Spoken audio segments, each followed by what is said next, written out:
एक जलन करने वाली आत्मा होती है। एक औरत जो है वो मसीह में थी और वो जब उसकी नई नई शादी हुई तो उसी समय जब वो प्रेग्नेंट हुई तो उसका बच्चा गिर गया, मतलब वो प्रेगनेंसी खराब होगी। उसके बाद फिर वो अगले साल वो प्रेग्नेंट हुई और उसके बाद फिर उसका बच्चा गिर गया।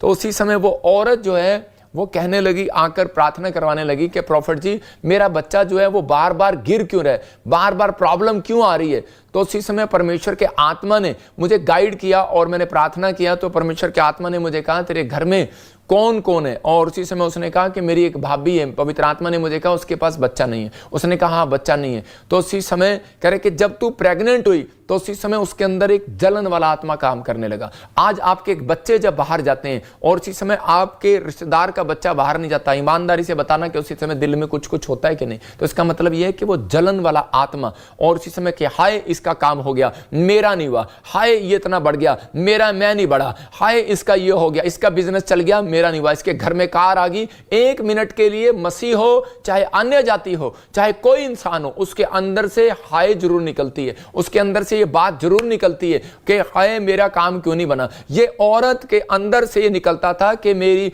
कह रहे कि ये दरानी जो है जो घर में जो है कि ये प्रेग्नेंट होगी लेकिन मैं प्रेग्नेंट नहीं हुई, और ये कैसे हो गया, ये कैसे हो गया। लेकिन वो उसकी सेवा करती थी। लेकिन एक दिन उसने अपने फेस से बता दिया। जब मैंने उसको बताया तो उसकी समझ में आ गया कि सच में मेरी भाभी जो है, मतलब मेरी जेठानी जिसको मैं भाभी भी कहती हूं, तो उसी समय कह रहे कि जो ये है कि उस समय ये औरत इसका मतलब मेरे से जलती है। और 2 साल उसको बच्चा नहीं हुआ। मैंने उसको बताया, मैंने कहा ये जलन करने वाली आत्मा है और उसी समय इसको तुझे डांटना पड़ेगा, अपने मुंह से डांटना पड़ेगा, तेरे मुंह में ताकत है। मैंने बहुत डांटा लेकिन वो नहीं गई। लेकिन परमेश्वर की आत्मा ने मुझे कहा मैं इसके मुंह को सुनूंगा। और इसी समय इसका मतलब परमेश्वर आपके मुंह को सुनना चाहता है, इसका मतलब आपके मुंह को खुलवाना चाहता है, आपके मुंह के प्रेयर को सुनना चाहता है। लेकिन आप गलतियां ये करते हैं, आप जाते हैं। और ये आज की टीचिंग में क्यों दे रहा हूं, वीरवार को टीचिंग इसलिए देता हूं कि ताकि आप संडे चर्च में बैठे और आपको हीलिंग हो, आश्चर्य कर्म हो आपके साथ, और आज से आपकी गवाहियां बनने लगेंगी। वो हीलिंग क्यों नहीं हुई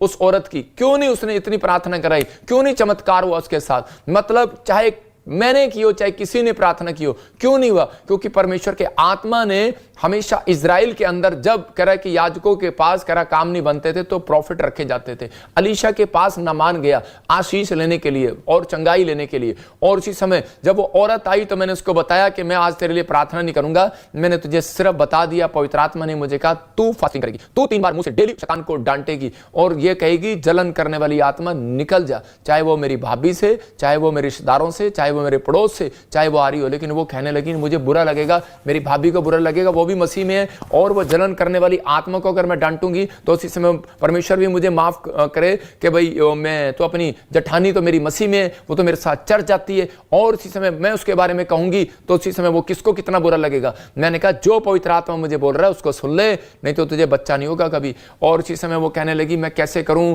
कि वो तो नाराज हो जाएगी, वो कुछ हो जाएगी। फिर मैंने उसको वचन से बताया कि यीशु मसीह जब क्रूस पर चढ़ना था और उसी समय पतरस को पता थी ये बात, और पतरस आकर यीशु मसीह क्या कहने लगा कि प्रभु ऐसा मत कह कि तू चला जाएगा हमारे पास से, मत जा, मत चढ़ क्रूस पर दुनिया के लिए। और उसी समय यीशु मसीह ने कहा चल शैतान मेरे सामने से दूर।